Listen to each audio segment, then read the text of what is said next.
Aujourd'hui, je vais vous raconter une enquête qui a marqué les esprits à de nombreuses personnes en raison d'une bataille incroyable entre un adolescent voulant faire régner sa justice face au réel justicier. L'affaire Kira.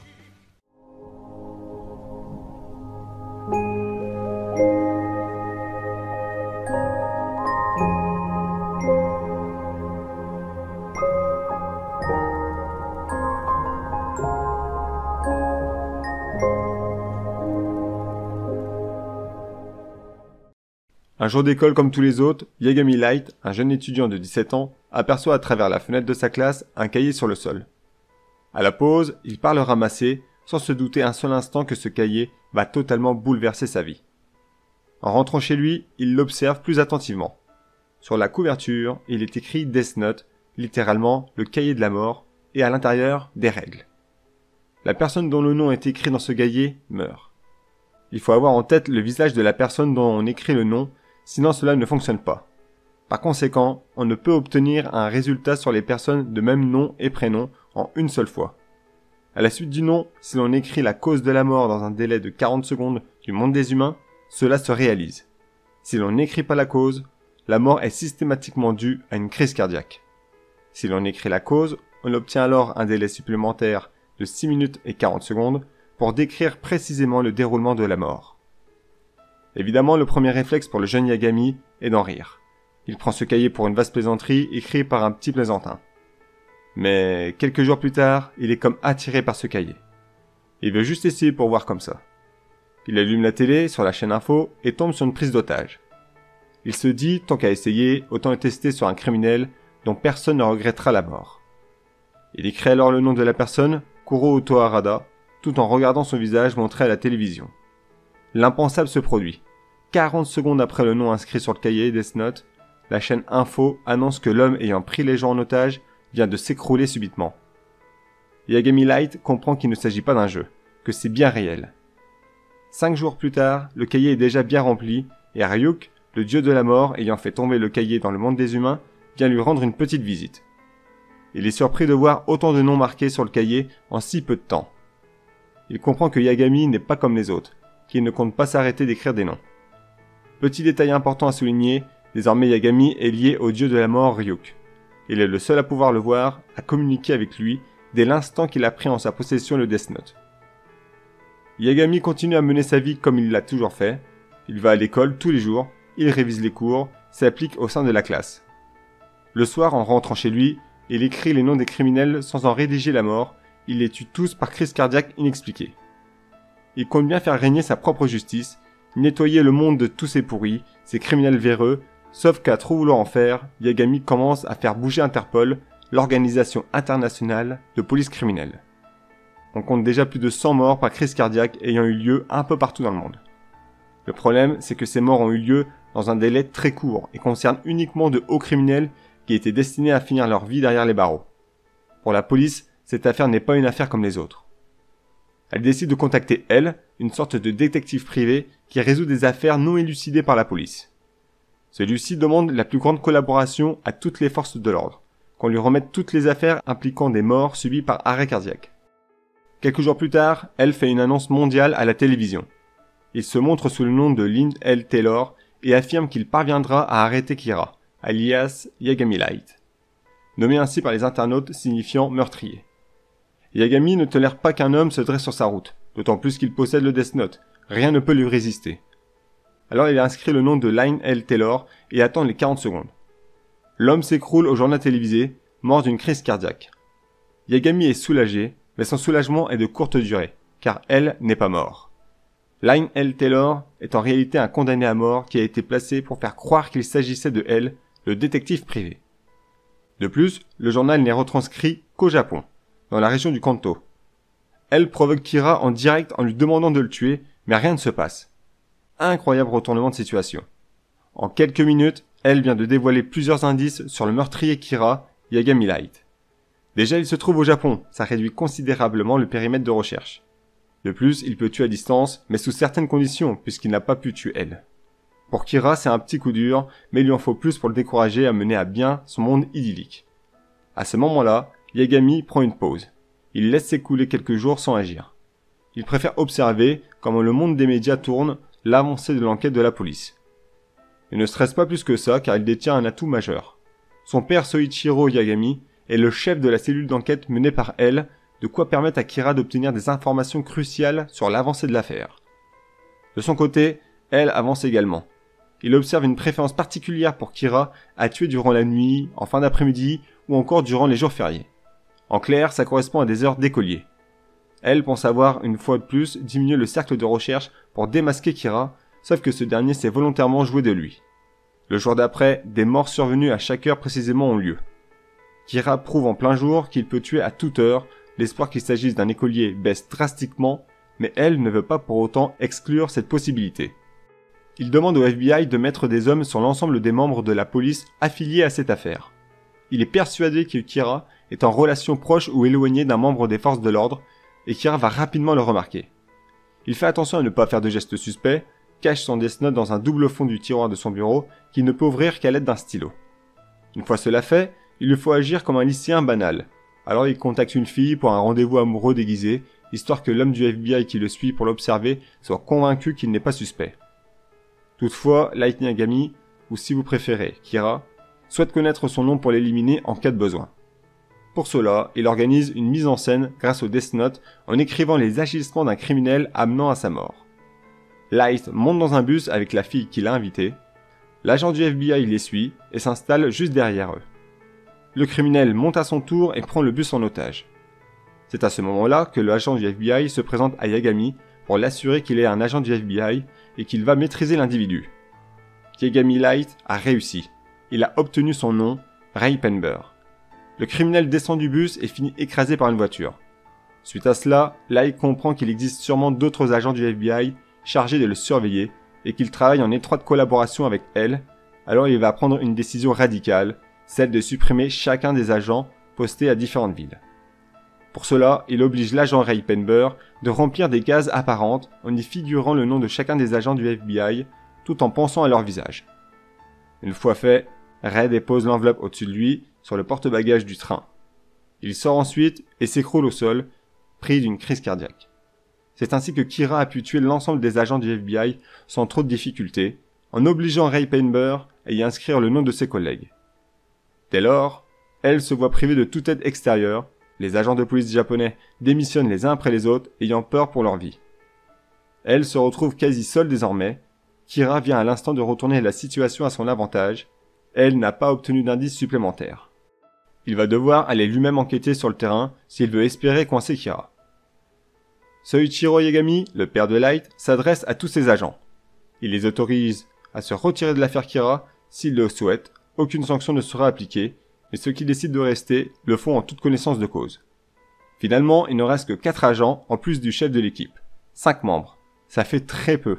Avec elle, on monte à 6. 6 hommes pour tenter de coincer Kira, qui dispose d'un pouvoir incroyable, celui de tuer en utilisant un cahier. D'autant plus que dorénavant, elle n'a plus le choix. Il doit se montrer aux autres agents pour retirer toute suspicion sur lui. Car jusqu'à présent, personne n'a jamais vu elle, ni Kira. Après tout, les deux entités pourraient correspondre à une même personne. Kira et elle pourraient ne former qu'un seul individu. Il lui est indispensable de travailler à visage découvert avec la police japonaise. Yagami, Matsuda, Aizawa, Ukita, Moji rencontrent elle au sein de l'hôtel impérial. Il leur fait part de ses hypothèses et s'assure qu'aucun membre de la police japonaise n'est Kira. En parlant de Kira, celui-ci rend visite à la police pour y déposer des affaires de rechange à son père, mais il n'est pas là. Il ignore qu'il se trouve en compagnie de elle. Une femme cependant attire son attention, Shokomaki. Elle souhaite également parler avec le chef de la police, alors Light lui propose de passer par lui pour échanger avec son père. Ils sortent à l'extérieur du commissariat pour parler sans être écoutés. Il se trouve que Shokomaki, ancienne membre du FBI, est la compagne de Ray Penber, l'homme qui a remis les noms des agents du FBI à Kira. Elle fait part de ses hypothèses, et selon elle, l'homme qui est monté dans le bus où se trouvait son fiancé n'est pas dû au hasard, d'autant plus qu'il est mort juste après être descendu du bus. Elle est convaincue que Kira se trouvait à l'intérieur de ce bus également, et qu'il a la capacité de tuer autrement que par crise cardiaque. Yagami Light commence à douter. Cette femme qu'il ne connaissait pas il y a encore quelques minutes a vu juste dans toute son hypothèse. Si elle réussit à contacter un agent de police, à lui expliquer son point de vue et qu'ils remontent ensemble à la personne qui a vu le badge de l'agent Ray Penber, Yagami sait qu'il ne faudra pas attendre longtemps avant d'être retrouvé. Il doit agir et vite. Il n'a pas d'autre alternative que de tuer cette femme, cette Shokomaki. Alors il sort une feuille et fait genre de prendre des notes de ces informations pour les transmettre à son père, sauf qu'en réalité, il écrit la manière dont Shokomaki va se suicider à 13h15 pour être précis. Le temps passe, 13h17. Toujours rien. Quelque chose cloche. Yagami ne comprend pas ce qui se passe. Il ne peut y avoir qu'une seule raison à cela. Son nom est probablement un faux. Mais alors, comment faire pour découvrir son véritable nom? Il lui a déjà demandé son nom, cela serait suspect donc de lui redemander, et comment l'obliger à dévoiler sa véritable identité? Yagami est pris par le temps, car désormais, la dénommée Shokomaki retourne à la préfecture de police pour en parler directement avec un agent de police. Même s'il n'y a personne, elle compte bien attendre le temps qu'il faudra. Yagami se met alors à réfléchir encore et encore, il enchaîne les scénarios possibles, les excuses pour la faire rester, et enfin, il tient quelque chose de plausible. Il l'arrête alors et lui déballe son baratin. Il n'y a aucun agent de police en ce moment, car un groupe top secret a été formé avec à la tête, elle, le détective privé. Yagami Light lui-même en fait partie, mais il voit en elle plus qu'une simple informatrice, elle possède toujours de solides capacités d'agent de FBI, et si elle le souhaite, il peut l'intégrer à leur groupe, ainsi elle pourra même parler directement avec elle, et expliquer son hypothèse sur l'identité de Kira. La jeune femme voulant plus que tout mettre un terme aux agissements de Kira, accepte et montre sa pièce d'identité à Yagami. Elle est directement tombée dans le piège tendu par Kira. Son véritable nom est alors Misora Naomi. Une victime de plus au compteur déjà impressionnant de Kira. Mais la chasse à l'homme est toujours d'actualité, et de son côté, elle avance aussi. Ray Penber est le deuxième agent à avoir reçu le dossier comprenant les noms des agents du FBI. De plus, sa mort reste étrange. Il est monté dans un train avec une enveloppe et en est ressorti 1h30 plus tard sans cette même enveloppe pour s'écrouler sur le sol pris d'une crise cardiaque. Sa fiancée Misora Naomi est introuvable, beaucoup de zones d'ombre autour de cette mort. Elle veut davantage creuser. Il met sur écoute les deux familles que suivait Penber avant d'être tué, à savoir la famille Kitamura ainsi que la famille Yagami, celle du chef de police. Elle demande à Watari, l'homme en qui il a le plus confiance et qui lui sert de médiateur entre lui et les appels de la police, d'installer des micros et des caméras de surveillance chez la famille Yagami. Et justement, la Yagami est le premier à rentrer chez lui. Depuis qu'il est devenu Kira, il a pour habitude de placer plusieurs pièges pour voir si quelqu'un est entré dans sa chambre, et il se trouve que c'est le cas. Il comprend alors très vite que des caméras et des micros y ont sûrement été installés. Comment faire alors? S'il regarde le journal à la télé et que des criminels meurent, il sera encore suspecté. De même s'il ne regarde pas la télé et qu'il n'y a pas de mort, il sera suspecté. Heureusement, il peut compter sur le dieu de la mort Ryuk qui lui indique la position des caméras. Ainsi Yagami utilise un paquet de chips pour y glisser une mini-télé à l'intérieur et écrit à l'intérieur du paquet de chips sur un bout de papier appartenant au Death Note des noms de criminels. Ainsi les morts continuent alors qu'il apparaît bien sagement dans sa chambre en train de travailler ses cours. Après plusieurs jours de surveillance, rien. Elle retire le système de surveillance placé au sein des deux familles suspectées, mais ce n'est pas pour autant qu'il les disculpe. Les jours passent, puis Yagami Light se rend au premier tour d'examen d'entrée pour intégrer son université. Une autre personne s'y trouve également, elle lui-même. Elle s'approche de Yagami et chuchote derrière lui qu'il est le véritable elle. Coup de génie inattendu de la part de elle, qui redistribue clairement les cartes. À partir du moment où elle meurt, Yagami Light sera automatiquement suspecté.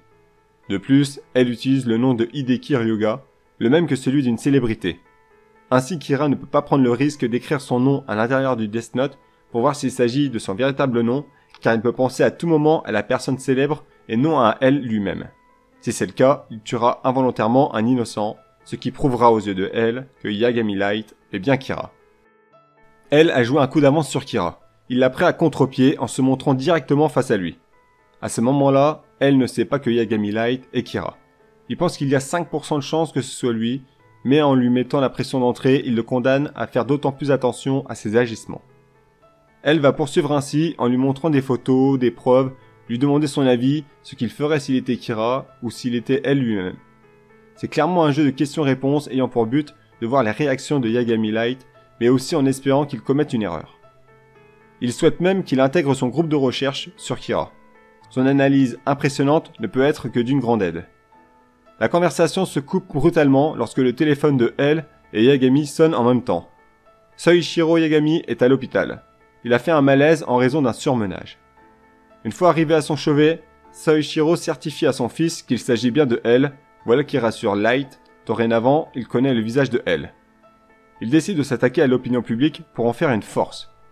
Il envoie 4 cassettes vidéo à la chaîne Sakura TV en leur demandant de les diffuser à une certaine heure, cela prouvera qu'il est bien Kira. La chaîne s'exécute et effectivement, durant les cassettes vidéo, Kira enchaîne l'annonce de mort, prouvant qu'il est bien Kira. Il assure qu'aucun innocent tentant de l'empêcher d'agir ne sera tué. Pour lui, la police est son allié, et non son ennemi. Il souhaite créer un monde où la criminalité serait quasi inexistante. Elle et les autres agents du groupe d'enquêteurs japonais écoutent bien entendu les cassettes de Kira. Ukita, l'un des policiers, obtient l'autorisation de L de rejoindre au plus vite l'immeuble de la chaîne Sakura TV pour faire cesser cette diffusion. Mais il s'écroule au pied de l'immeuble, encore un coup de Kira. Le chef de police Soichiro Yagami ne peut supporter davantage cette mascarade. Il quitte l'hôpital et prend un fourgon de police pour enfoncer la porte de l'immeuble Sakura TV. Une fois à l'intérieur, il récupère l'enveloppe avec les cassettes vidéo. Il rejoint aussitôt son équipe dans la chambre d'hôtel de L. Ce dernier regarde les cassettes et constate qu'en cas de refus de la police à collaborer avec lui, il s'en prendra à la vie du chef de la police ainsi qu'à L. Pour L, c'est sûr, il ne s'agit pas de Kira, ou plutôt du véritable Kira. D'après les meurtres ayant eu lieu en direct, il s'agirait d'un Kira numéro 2. Elle en vient à cette constatation en observant que le Kira des cassettes a tué des innocents, or Kira prône sans cesse qu'il ne tue que des criminels. Jamais il ne se serait pris à des innocents pour faire passer un message au monde entier. Alors elle a une idée, celle d'inviter Light Yagami à collaborer avec eux et lui montrer à son tour la cassette vidéo pour voir ce qu'il en pense. S'il aboutit à la conclusion qu'il s'agit possiblement d'un second Kira, alors les soupçons qui pèsent sur lui seront allégés. Et il serait un plus dans l'avancement de l'enquête concernant le Kira numéro 2. Soichiro, le père de Light, le contacte et lui demande de venir.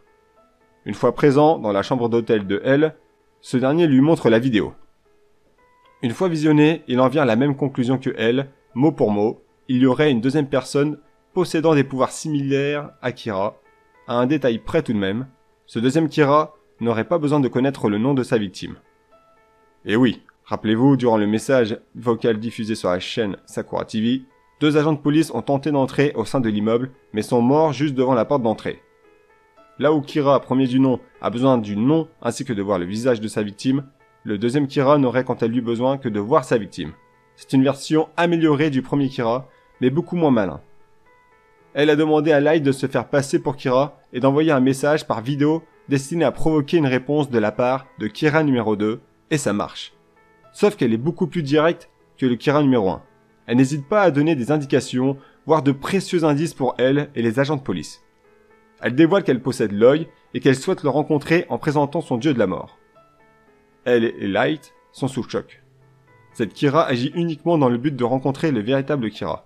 Elle ne défend pas une idéologie quelconque, elle est guidée par ses sentiments. Cette seconde Kira s'appelle Misa Amane. C'est une fille et tout comme Light, elle possède un dieu de la mort nommé Rem. Dans un autre message vidéo, Misa envoie 2 dates de lieux de rendez-vous destinés à Kira. L'un le 22 mai 2003 à Aoyama et le second le 24 mai à Shibuya. Elle ne se présente pas face à Kira, elle a juste besoin de le voir, car grâce à l'œil, elle peut voir la durée de vie de chaque être humain, sauf un, celui d'un autre détenteur du Death Note, Light Yagami. Il lui est donc facile de déterminer qui est le véritable Kira, juste en regardant au-dessus de sa tête. Mais cette information n'est pas connue de Kira lui-même, et encore moins de elle. Maintenant qu'elle connaît son visage, il lui est facile de trouver son adresse et de lui rendre une petite visite. Pour Light Yagami, c'est très surprenant de voir cette jeune fille débarquer comme ça à l'improviste chez lui. Misa lui explique qu'elle a perdu ses parents lors d'un cambriolage qui a mal tourné. Les coupables étaient à 2 doigts d'être relâchés, faute de preuves, jusqu'à ce que Kira les élimine. Depuis ce jour, elle voue une admiration sans limite à son égard. Yagami Light, quant à lui, est très réceptif, sur la défensive, normal, lui qui est de nature prudent, il voit un autre détenteur du Death Note devant lui. À tout moment, Misa peut le tuer si elle le désire. Elle lui assure qu'elle ne ferait jamais une chose pareille, et pour lui en donner la preuve, elle lui confie son Death Note, il peut s'il le désire à n'importe quel moment mettre fin à sa vie. Il peut également utiliser ses yeux en lui montrant elle, ce qui lui donnerait sa véritable identité, pour qu'enfin il puisse se débarrasser de son pire ennemi. De plus, Kira doit accepter certaines conditions de Misa, comme devenir son petit copain, la voir de temps en temps, ce qui ne l'arrange pas du tout.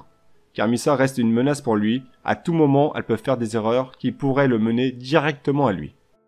Il ne peut pas décider de tuer Misa, car Rem, le dieu de la mort du Death Note de Misa, a menacé de tuer Light s'il lui arrivait malheur.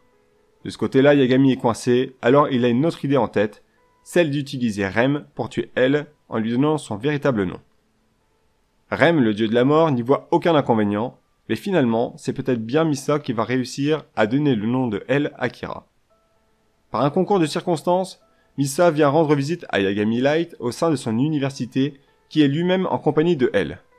Quelle aubaine pour Kira qui savoure, au fond de lui, cette occasion en or, Misa peut voir au-dessus de sa tête son véritable nom et lui dire. Après un bref échange, Misa s'en va. Yagami prétexte devoir aller aux toilettes pour téléphoner à Misa afin de connaître le nom de elle. Il tombe sur elle en personne qui a volé le téléphone de Misa.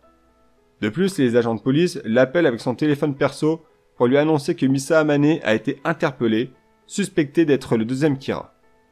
Le visage de Yagami se décompose, intérieurement parlant je veux dire, car il doit garder son sang-froid face à elle, qui vient de lui couper l'herbe sous le pied. Des traces de poils de chat ainsi que des fibres vestimentaires ont été retrouvées à l'identique de ceux prélevés sur les enveloppes qui ont été utilisées pour envoyer les cassettes vidéo diffusées sur Sakura TV. Elle retourne dans sa chambre d'hôtel et demande via son ordinateur à Watari de faire parler Misa. Écoutez bien. 3 jours vont passer sans que Misa ne dévoile quoi que ce soit. À bout de force, elle souhaite désormais que Rem la tue. C'est quand même un choix terrible, ça montre l'amour qu'elle porte envers Kira. Mais Rem ne peut se résigner à la tuer, alors elle a une idée en tête. La déposséder du Death Note. Ainsi sa mémoire concernant les dieux de la mort, l'œil, le Death Note, tout, hormis son amour pour Kira, sera supprimé. Rem en tient informé Kira et lui demande d'aller délivrer Misa, qui est séquestrée par elle, sous peine de le tuer. À partir de ce moment-là, Light s'interroge. Comment faire dorénavant pour aller au QG, maintenant que elle sait à 90% qu'il est Kira? C'est alors qu'il va jouer une carte inattendue, mais qui peut rapporter gros. Il se rend au QG de elle en prétextant l'inconscience.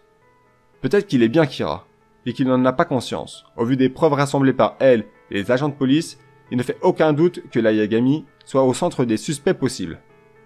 Il demande à elle de l'enfermer, privé de toute source d'information. Ainsi, au bout de quelques jours, quelques semaines, si les meurtres continuent alors que Yagami est attaché dans une pièce à la vue de elle, ce dernier sera bien obligé d'avouer qu'il n'est pas Kira. Yagami Light entre alors dans la pièce et entame sa comédie. Les jours passent et un constat est sans appel, les meurtres se sont arrêtés net. Son père, Soichiro, ne se sent pas capable de continuer à mener l'enquête tant que son fils est enfermé et soupçonné d'être Kira. Il souhaite être enfermé à son tour, de peur de s'emporter s'il apprend que son fils Light est bien Kira. Au bout de 7 jours, Light Yagami se dépossède de son Death Note, le faisant oublier ainsi tout ce qui concerne Ryuk et le Death Note, tout comme Misa. Il souhaite sortir, ne comprenant pas pourquoi on le garde enfermé, mais elle ne peut subvenir à sa demande tant qu'il n'a pas la certitude de son innocence. Au 15e jour, les meurtres de hauts criminels reprennent, mais elle interdit à quiconque d'en tenir informé Yagami. Les soupçons qui pèsent sur lui sont toujours bien présents pour elle. 50e jour, c'est l'heure de l'affrontement final. Soichiro Yagami conduit Misa Amane et Yagami Light à l'échafaud comme il le dit. Il s'arrête dans un endroit désert et prévient son fils qu'il va le tuer. C'est ce qui a été décidé par les autorités supérieures. Cela a pour but de pousser les deux Kira dans leur dernier retranchement, et si elle a vu juste que l'un des deux, ou les deux sont bien Kira numéro 1 et Kira numéro 2, alors ils tueraient Soichiro pour sauver leur propre vie. Mais il ne se passe rien. Soichiro tire une balle à blanc et elle, ayant assisté à la scène par caméra, est témoin que rien ne s'est passé, aucune tentative de meurtre ou quoi que ce soit. Misa Amane et Yagami Light sont relâchés, du moins en apparence, mais Misa reste sous surveillance policière et Light se retrouve attaché avec elle. Il séjourne désormais dans un grand bâtiment construit sur la demande de elle lorsqu'il a débuté l'enquête. Yagami, qui est certes toujours attaché à elle, continue les recherches pour démasquer Kira, et il fait un constat très intéressant. Les meurtres continuent, mais ce qui l'interpelle, c'est qu'il y a une société en particulier qui a vu sa cote à la bourse grimper en douceur, tandis que celle de ses concurrents baisse. En regardant de près également les morts survenus récemment, il se trouve qu'il y a de nombreuses personnes appartenant à des sociétés directement concurrentes à celle de Yotsuba. Yagami Light et elle en viennent alors à la même conclusion. Soit Kira travaille en tant qu'employé au sein de la société Yotsuba, soit Kira manipule quelqu'un de la société Yotsuba. Pour elle, cela laisse présager la présence d'un troisième Kira. Et les choses vont se compliquer pour son groupe d'enquête. Soichiro Yagami est convoqué par le sous-directeur de la police criminelle. Le gouvernement demande fermement aux policiers d'arrêter toute enquête concernant Kira. Désormais, la police ne travaille plus en collaboration avec elle, sous peine d'être renvoyée. C'est un choc pour les agents de police encore présents qui n'ont pas hésité à risquer leur vie pour tenter de coincer Kira. Et comme le mentionne elle, au départ, il était seul à travailler, cela ne l'affecte pas plus que ça. Seul Aizawa hésite à rester devant la menace du gouvernement. Cela suffit à elle pour l'évincer du groupe d'enquête. Il le testait pour voir si une quelconque menace venant du dessus pourrait lui faire cesser l'envie d'arrêter Kira. Aizawa se retire alors définitivement du groupe. Il ne reste alors que Soichiro, le chef de la police, son fils Light, Matsuda et Mochi. Elle reçoit un appel d'urgence de Watari. Yotsuba a recruté un détective réputé, un certain Herald Coyle, pour découvrir l'identité de elle, sûrement pour empêcher elle de mettre un terme aux agissements de Kira. Elle ne compte pas se laisser faire. Il contacte deux personnes en qui il a entièrement confiance, Heiber, un escroc professionnel, et Weidi, une voleuse dont aucun système de sécurité ne lui résiste. Il les envoie ainsi que Moji et Soichiro enquêter au sein du groupe Yotsuba. Il y a de fortes chances qu'une personne au minimum soit impliquée dans les agissements de Kira. Heiber se fait passer pour Herald Coyle, qui en réalité est elle lui-même, et utilise seulement différents noms pour se couvrir. Heiber appelle alors le groupe Yotsuba et tombe sur Kida, l'un des 8 membres qui collaborent avec Kira. Weidi, quant à elle, profite des horaires des rondes pour installer une caméra et des micros à l'intérieur de la salle de réunion. C'est bon, tout est prêt. Il n'y a plus qu'à attendre que la réunion ait lieu, et justement, c'est maintenant. Ils sont 7, or le groupe principal compte 8 membres. Hattori, l'un des membres qui voulait arrêter de tuer les gens, est mort, et ce qui est troublant, c'est que sa mort n'est pas plus évoquée que ça lors de la réunion, comme si elle était attendue. Les membres du groupe Yotsuba continuent de discuter des futures personnes à tuer pour continuer à faire grossir leur entreprise, à savoir des membres de la société Elf ou encore de la société Zanzai. À ce moment-là, Yagami Light a une idée. Emprunter le téléphone non traçable de elle et se faire passer pour lui. Il appelle Namikawa, le directeur du département publicitaire du groupe Yotsuba, l'un des 8 membres. Il lui confie qu'il est au courant de leur projet d'assassinat du président du groupe Elf et Zanzai. Il en a les preuves grâce aux caméras et micros qu'il a installés dans la salle de réunion. Il lui demande, s'il n'est pas Kira, de repousser la mort des présidents des entreprises concurrentes d'1 mois. S'il accepte, il considérera qu'ils ont agi sous l'emprise de Kira. Pour simplifier, si elle bat Kira, ils seront innocentés. Si Kira bat elle, ils pourront continuer leur magouille, en soi, rien à perdre. Namikawa accepte la proposition, ce qui offre à elle et les autres un délai d'1 mois supplémentaire pour trouver Kira. Allons voir du côté de Misa ce qui se trame. Je vous rappelle que Rem, son dieu de la mort, lui a dépossédé de son Death Note. Plusieurs jours sont passés, Rem a repris contact avec elle en la touchant avec une page de son Death Note. Elle lui explique rapidement qui elle est et qui ont été les Kira dans le passé, c'est-à-dire elle et Light Yagami. Elle lui demande de faire attention aux membres de la société Yotsuba, car l'un d'eux est le nouveau Kira. Elle a un plan. Il utilise Misa comme mannequin vedette qui cherche un sponsor, et pourquoi pas la société Yotsuba. Il sait que la société possède Kira, et si ce Kira apprend que Misa a déjà rencontré elle, il pourrait très bien être intéressé par elle, et c'est exactement ce qui se passe.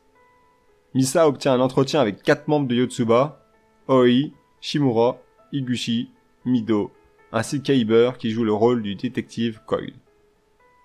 Elle découvre Rem derrière Monsieur Higuchi, elle connaît désormais l'identité de Kira. Pour aider Light, elle part en cachette en tête-à-tête avec Higuchi, qui lui a fait à plusieurs reprises des avances.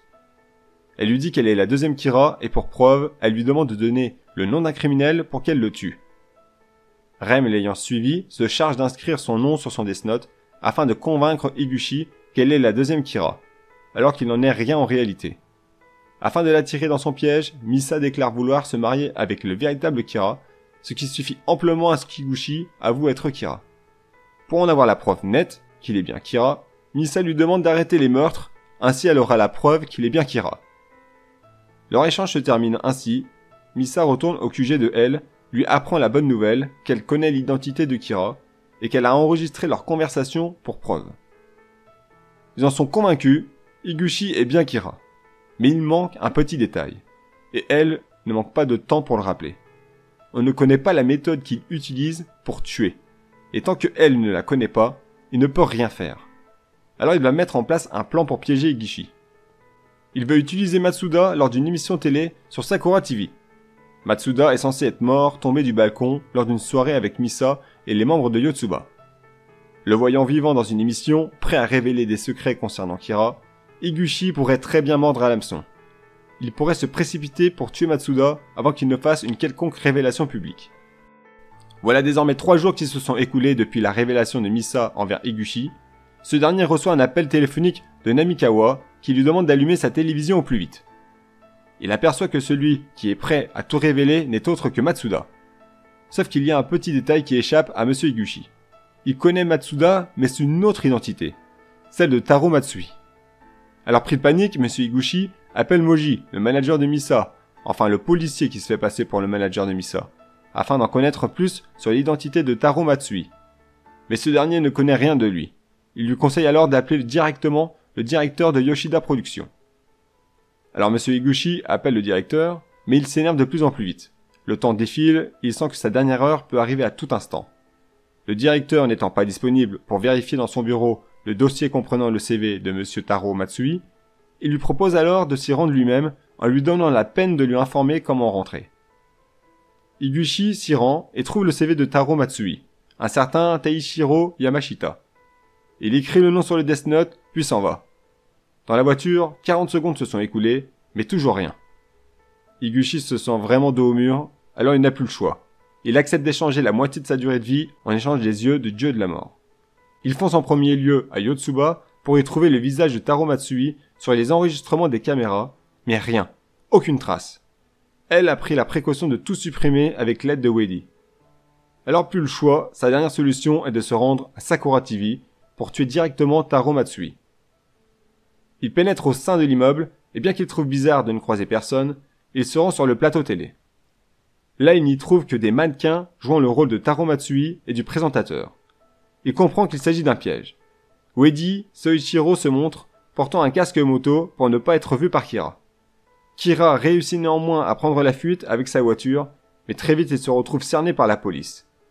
Aizawa, l'agent de police qui s'est retiré du groupe d'enquête de L, a fait appel à la police de son côté.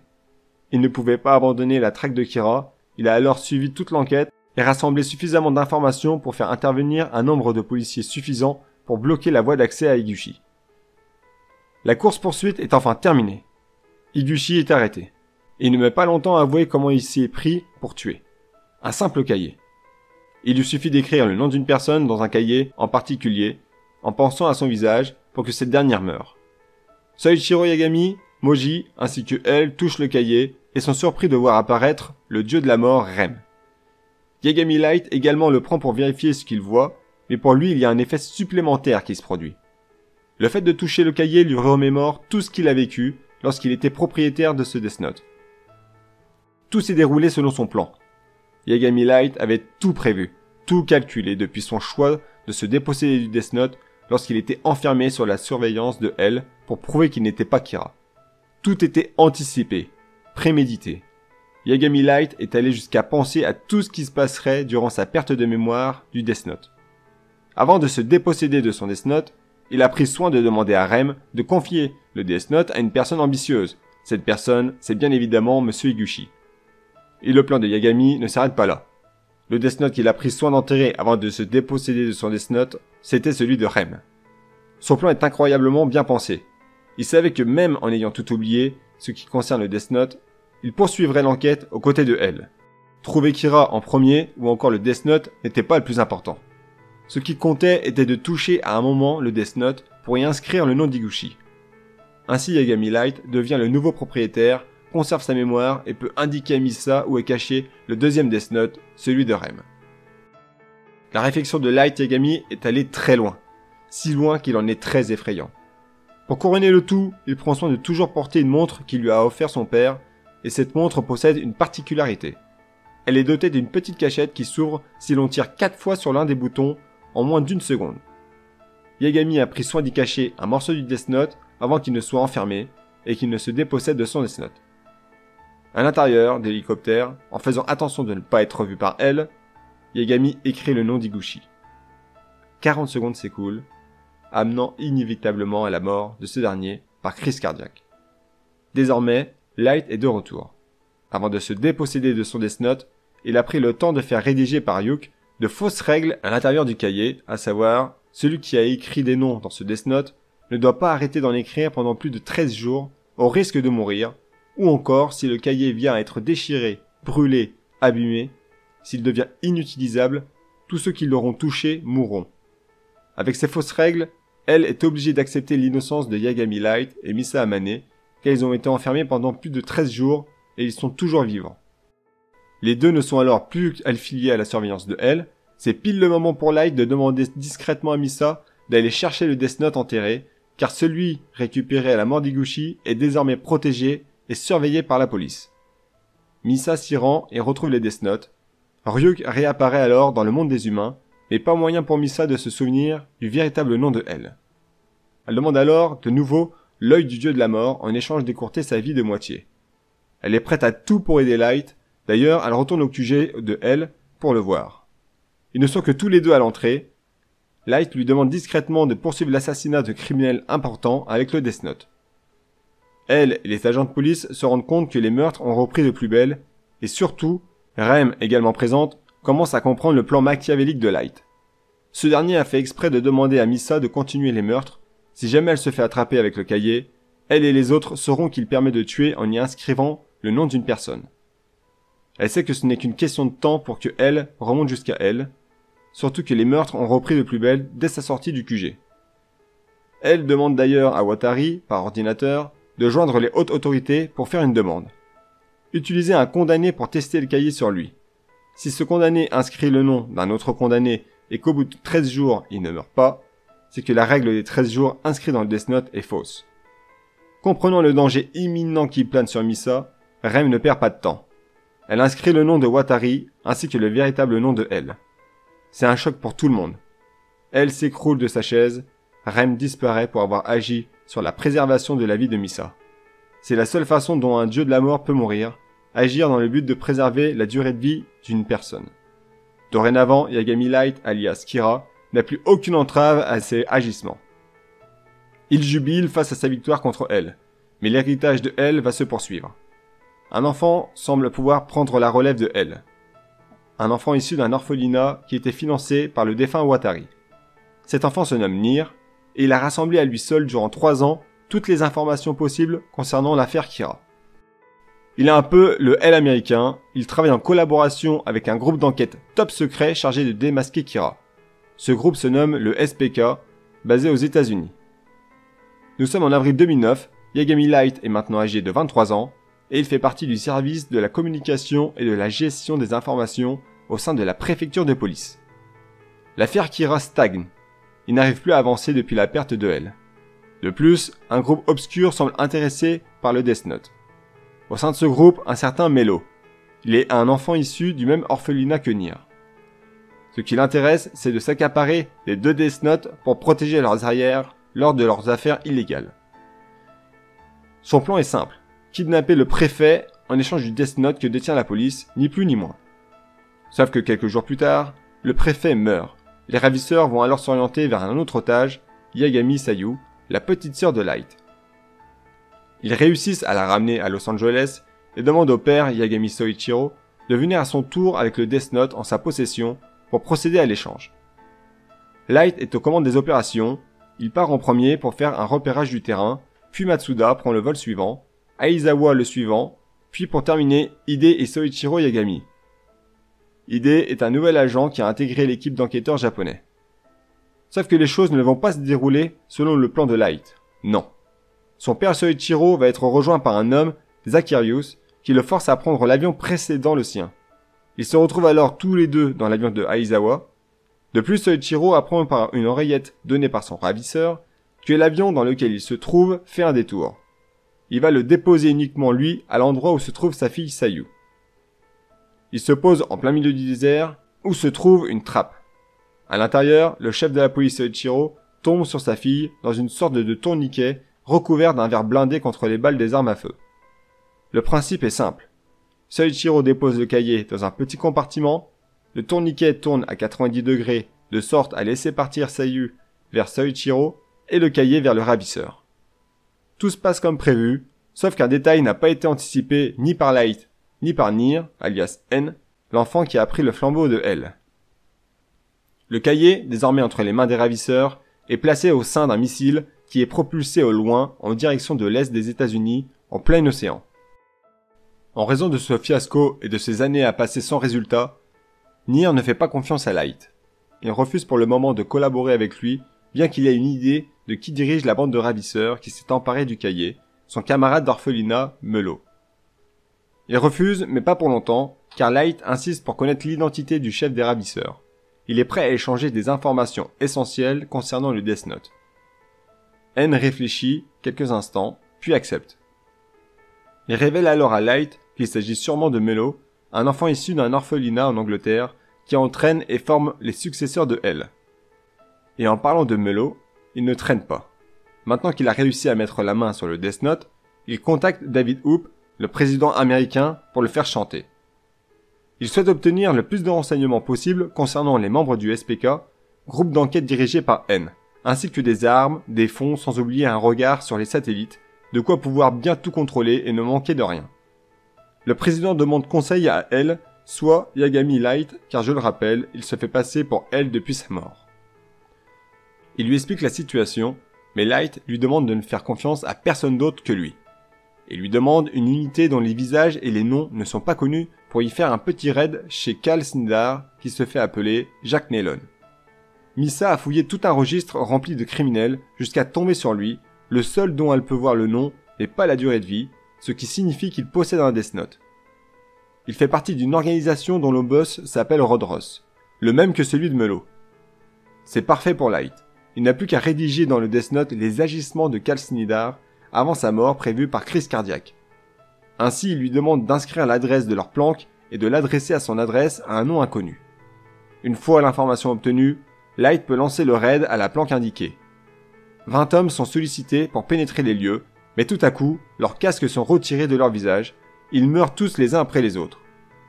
Sido, un dieu de la mort, est venu sur Terre récupérer son Death Note, qui lui a été subtilisé par Ryuk. Afin de le récupérer, il obéit à Melo, qui lui propose de lui rendre son cahier une fois qu'il aura mis la main sur celui de Kira.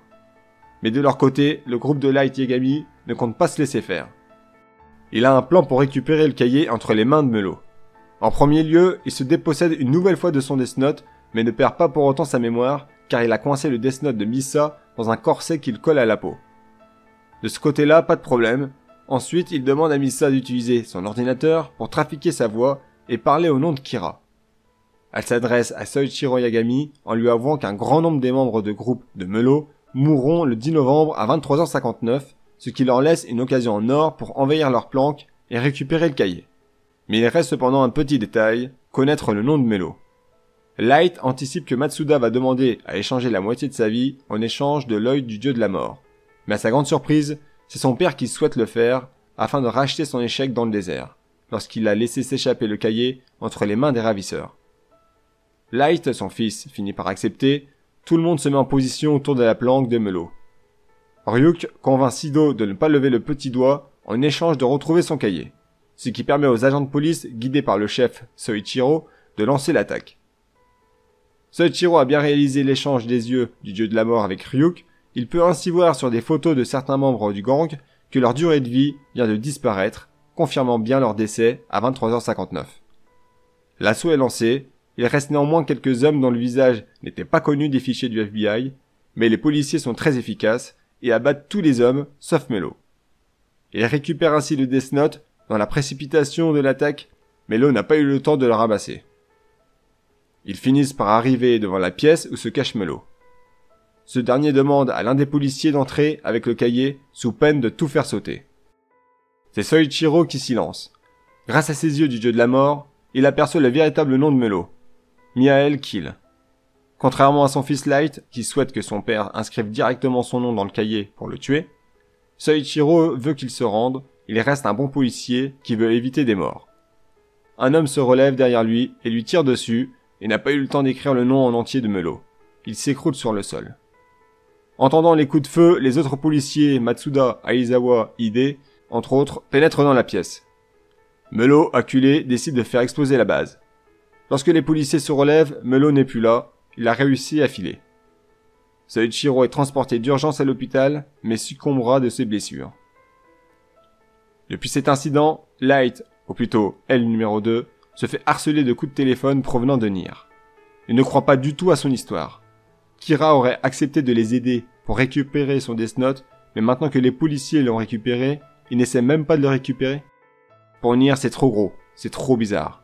Laisser un si grand nombre de preuves entre les mains de la police japonaise, qui en plus pourrait tout révéler publiquement, les risques sont beaucoup trop grands. Pour Nier, c'est sûr à 7% comme il dit, Kira est le deuxième L. D'ailleurs, de son côté, Light sait que la fuite de Mello est un problème pour lui. Certes, il ne dispose plus du Death Note, mais il peut révéler toutes les informations qu'il possède à Nier. Il y a de fortes chances que ce dernier accepte de l'écouter. Le vice-président des États-Unis annonce mondialement que le pays arrête les poursuites envers Kira. La mort du précédent président, qui s'est suicidé sous la menace de Mello, l'aura sans doute fait perdre la raison, au point de laisser un tel individu régner sa propre justice comme il le désire. Et s'il n'y a plus le soutien des États-Unis, le SPK est dissous. L'organisation secrète américaine pour attraper Kira et dirigée par Nier n'a plus lieu d'être. Nier va maintenant maintenir la baraque avec ses 3 derniers membres à ses côtés, Rester, Lindner et Giovanni. D'ailleurs, dans la soirée, Mello attend bien tranquillement Lindner chez elle. Il l'utilise pour retourner au QG de Nier. Une fois sur place, un échange d'informations va permettre à N de faire un bond en avant dans son raisonnement. Nier remet la dernière photo existante de Mello, comme il le demande. En échange, Mello lui confie un secret. Il existe une règle dans le Death Note qui est fausse. Après une telle révélation, N relit attentivement toutes les règles, et la plus troublante est celle qui oblige le détenteur d'un Death Note de tuer sous 13 jours sous peine de mourir. Il appelle le deuxième L, Light donc, et échange avec lui pour tenter de lui soutirer des informations.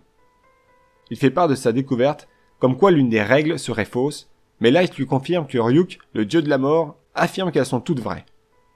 Maintenant, une fois la base posée, voilà ce qu'avance N. Est-ce que tous les membres de l'enquête japonaise ont vu le visage de L? Sous-entendu bien évidemment que l'un d'eux est Kira. C'est vrai ça, pourquoi Kira aurait tué L, mais pas les agents de police qui ont collaboré avec lui? C'est étrange de les laisser en vie. De plus, si la règle des 13 jours est fausse, tout est remis en jeu, non? Certains sont de nouveaux suspects, et pas n'importe lesquels. L'échange entre N et Light s'arrête là. C'est quand même clair. Nier se rapproche de plus en plus de Kira, mais une autre personne souhaite également s'en approcher, Mello. Il contacte Moji et lui demande de rejoindre une localisation tout en restant en communication avec lui pour être sûr qu'il ne prévienne pas les autres. À ce moment-là, Moji était au QG, donc Light est au courant de ce qui se trame. Il demande à Hide et à Aizawa de le suivre. En réalité, Mello envoie Moji directement au QG de Nier. Il prévient Nier de poser toutes les questions qu'il désire à Moji, membre du groupe d'enquêteurs japonais, mais de laisser le téléphone allumé pour qu'il puisse tout entendre. Comme ça, zéro risque, que des bénéfices. Plutôt bien joué sur ce coup pour Mello. Malgré ses interrogations, Moji reste muet. Il tient bon. Rien ne sort de sa bouche. À votre avis, ce n'est pas ce qu'avait anticipé Light? Il a demandé à Demegawa, le présentateur télé sur la chaîne Sakura TV, de venir en hélicoptère filmer l'invasion des Pro-Kira envoyés par Misa au repère du groupe SPK de Nier. Son but? Les forcer à sortir face à des milliers de gens prêts à les tuer, de quoi donner une belle occasion à Light de voir apparaître le nom de Nier grâce à Misa. Nier comprend que la situation se complique. Light est prêt à sacrifier Moji pour tuer les membres du SPK, après quoi il tuera les membres restants du groupe d'enquêteurs japonais pour ne plus avoir de témoignages remontant jusqu'à lui. Nier utilise sa dernière option, il balance du haut de son immeuble une partie de l'héritage de L, autrement dit, des milliers de billets éparpillés dans la rue afin d'arrêter les assaillants. De plus, les forces de l'ordre commencent à arriver pour calmer les émeutes qui ont éclaté, permettant à Nier et à son équipe de se déguiser en faux policiers pour s'échapper au milieu de la foule qui compte maintenant des dizaines de policiers. L'étau se resserre peu à peu autour du cou de Light Yagami, et il le sait. Mais un autre membre de l'équipe d'enquêteurs japonais commence à se poser des questions depuis la révélation de Nier, supposant que la règle des 13 jours soit fausse. Cela remet complètement en question l'enfermement qu'a subi Light et Amane Misa lorsque elle menait l'enquête sur eux. De plus, Light était présent lors de la mort de Elle. Ça commence à faire beaucoup de coïncidences pour Aizawa.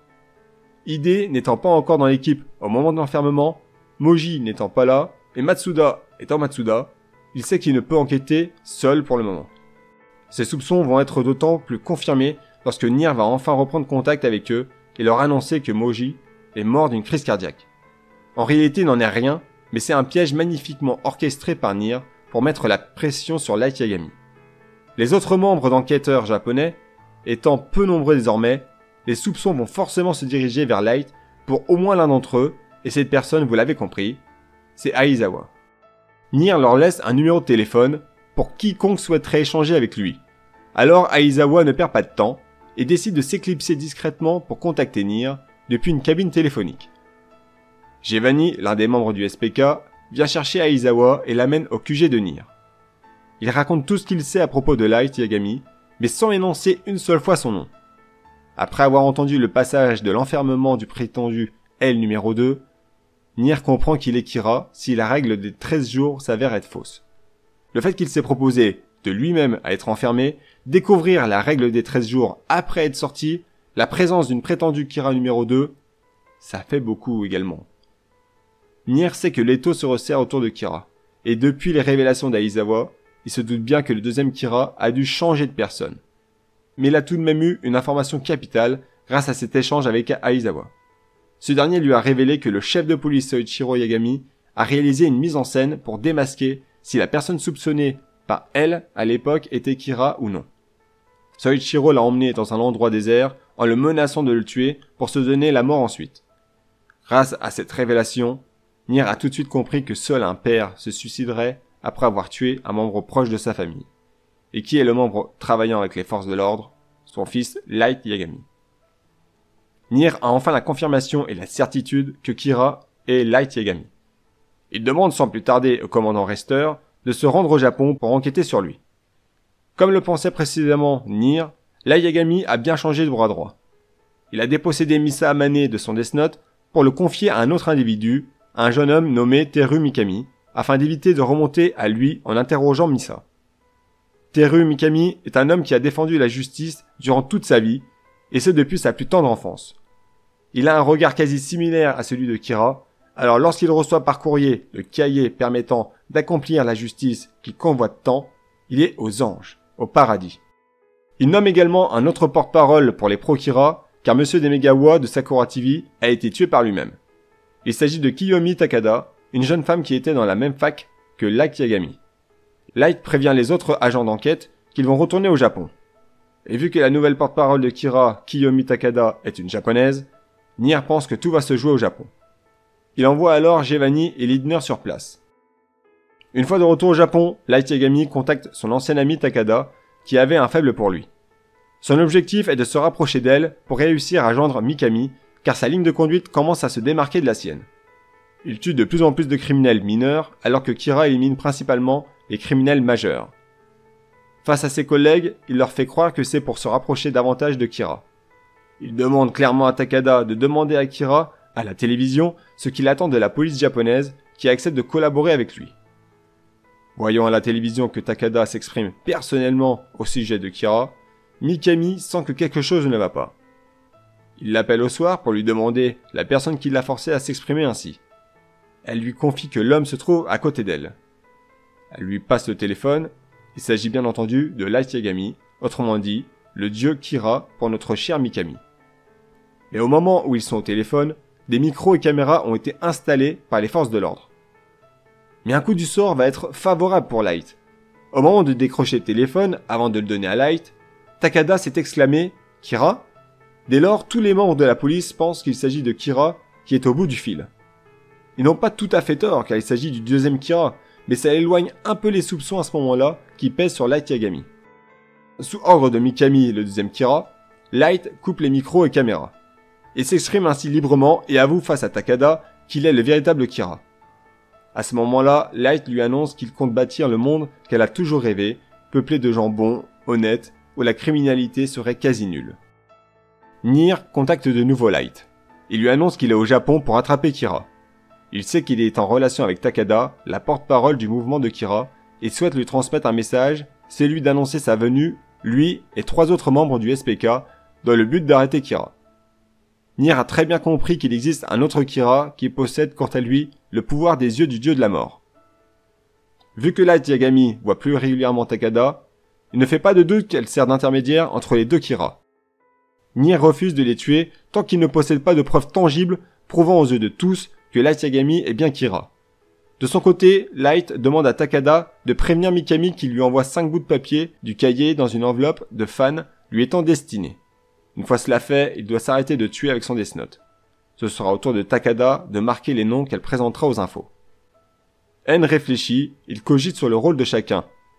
En partant du postulat que Takada a commencé à donner son opinion concernant Kira le lendemain de son rendez-vous secret à l'hôtel, il est fort à parier qu'elle a rencontré à ce moment-là le véritable Kira et qu'il lui a donné ses consignes. Ce qui signifie qu'avant ça, elle n'avait pas eu d'échange avec le véritable Kira, qu'elle a été choisie comme porte-parole par le deuxième Kira, Mikami, de sa propre initiative, car il ne pouvait pas être contacté par Light Yagami puisqu'il était surveillé en permanence par ses collègues. Ce qui manque désormais à Nier, c'est une preuve concrète, une preuve prouvant que Mikami est le deuxième Kira et que Light Yagami est le Kira principal qui a commencé cette série de meurtres depuis des années. Malheureusement, Aizawa semble impuissant malgré ses efforts. Nier lui conseille de ne rien faire d'imprudent, de se contenter de le surveiller, c'est le mieux qu'il puisse faire. Quoi de plus frustrant lorsque vous recherchez un homme depuis des années et qui a tué votre chef de police. Mais Aizawa prend sur lui, il sait que Nier est la meilleure chance d'arrêter Kira. Pour être sûr qu'elle ne fera rien pour aider Light, Nier demande à Richter et Lindner d'enfermer dans une pièce Moji et Amane Misa. De plus, Giovanni trouve un moment où il lui est possible de toucher le Death Note de Mikami durant les heures où il exécute ses séances de fitness. Il se rend dans les vestiaires et réussit à ouvrir son casier. Il touche le cahier mais ne voit pas de dieu de la mort à l'horizon. Nier lui demande toutefois de le surveiller encore quelques jours, mais toujours rien. Mikami est un homme qui vit sa vie de manière très organisée, très droit, toujours les mêmes rituels et surtout toujours aucun signe d'un quelconque dieu de la mort. Le cahier possédé par Mikami ne serait pas lié à un dieu de la mort selon Nier. Dorénavant, Nier semble détenir toutes les informations nécessaires pour clôturer l'affaire Kira. De son côté, Light a été mis au courant par Takada que Mikami s'est occupé de tout comme convenu. Nier appelle Light pour le rencontrer en personne. Ils mettent au clair les modalités de la rencontre. Le lieu sera dans un vieux entrepôt acheté par Nier à l'abandon, sans fenêtre, complètement vide à l'intérieur, uniquement 4 murs et une entrée. Pas de caméra ni de téléphone, tous les membres impliqués dans l'affaire doivent être présents, à savoir les membres du SPK plus Nier, et les membres du bureau d'enquête japonais plus Light. Amane Misa, quant à elle, n'étant plus détentrice du Death Note, est libérée. Ah oui, un dernier petit détail, Nier souhaite que le Death Note du QG de Light soit transporté par un autre membre de l'équipe. Voilà, les termes de la rencontre ont été posés, mais quelques jours plus tard, Mademoiselle Takada est enlevée par Melo. Son collègue de toujours, Matt, s'est occupé de retenir les gardes du corps de Takada au péril de sa vie. Nier contacte Light pour lui certifier qu'il n'est pas auteur de cette attaque et qu'il compte bien tout faire pour retrouver Takada.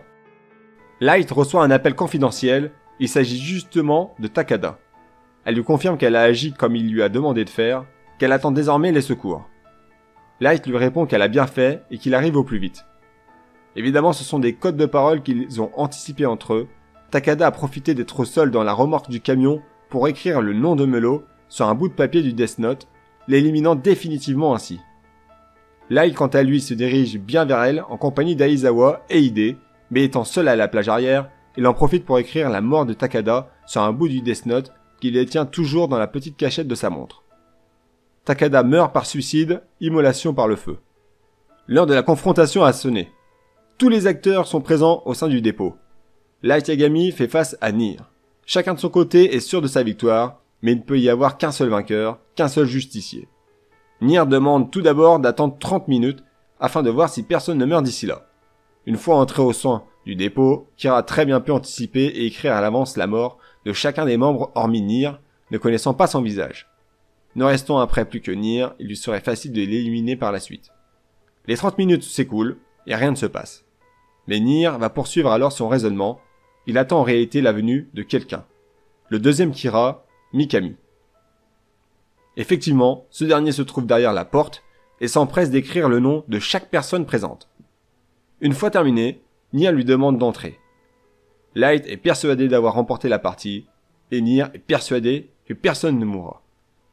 40 secondes s'écoulent depuis le premier nom écrit par Mikami. Light ne peut s'empêcher de lâcher un « j'ai gagné », mais rien ne se passe, personne ne meurt. Stupéfaction dans le camp des Kira, que s'est-il passé? Eh bien Nier ne tarde pas à l'expliquer, il a fait suivre Mikami par Giovanni, l'un des membres du SPK. Bien que les journées de Mikami soient très similaires, toujours la même routine, Giovanni a trouvé suspect qu'il se rende à la banque 2 jours de suite. Il a antérieurement profité des jours où Mikami se rendit à la salle de gym pour faire une copie de l'ensemble de ses clés.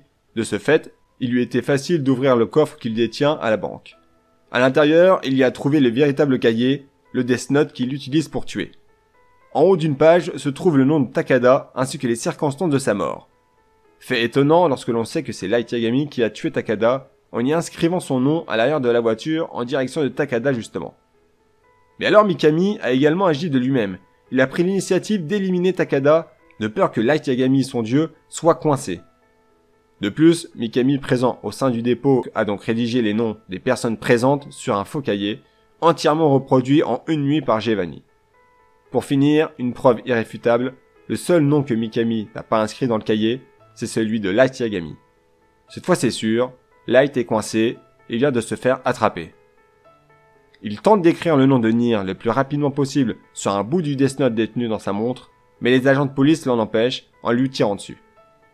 Light Yagami sait qu'il ne peut plus remporter la partie, il réclame même l'aide de Ryuk, le dieu de la mort qui l'a accompagné durant son massacre, mais c'est terminé. Ryuk lui-même inscrit son nom dans son propre Death Note, assistant à la fin de la partie. Les rapports racontent que Ryuk aurait dit à Light Yagami, au moment de devenir le détenteur du Death Note, qu'il a laissé sciemment tomber un cahier sur terre car il s'ennuyait.